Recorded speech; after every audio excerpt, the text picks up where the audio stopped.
Наместо повеќе пари и подобар стандард, вчера изгласаната минимална плата од 12.000 денари може да донесе само повеќе проблеми и на работниците и на работодавачите. Имено поголемиот дел од работниците и досега беа платени над 12.000 денари, а разликата е во тоа што сега ќе има повеќе пари во државните фондови. Од тука е многу веројатно газдите повторно да ги подигнат нормите, па парите за државата пак да бидат од потта на работниците. Ја не верувам да се.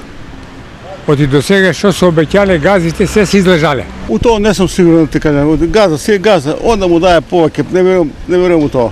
Па би требало, ама не знам, не можам да кажам. Оваа скепса е оправдана зашто новиот закон не е добар ниту за работодавачите.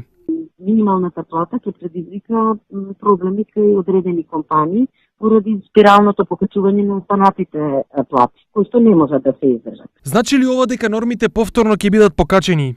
Нормата може да ја качат. У секоја доба се качува нормата. Ние сме работили така. Не ја исполнуваш и нема да ти да.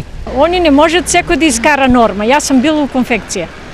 Може има некоја убава операција ваде норма, а некој што не може и он од каде ќе и даде на неа.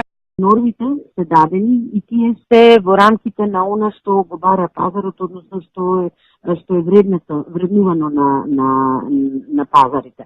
Така да нормите не може така лесно да се променат. Ако ова решение е пребрзо, тогаш што треба за да се постигне баланс меѓу цената на трудот, интересот на компаниите и интересот на владата?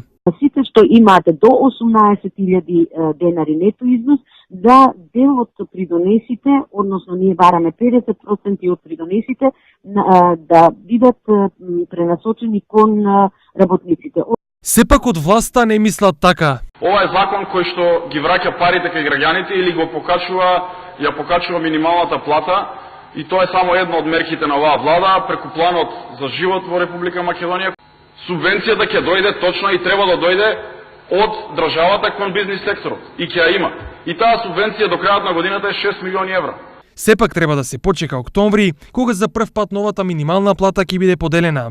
Незадоволните сами ќе се јават.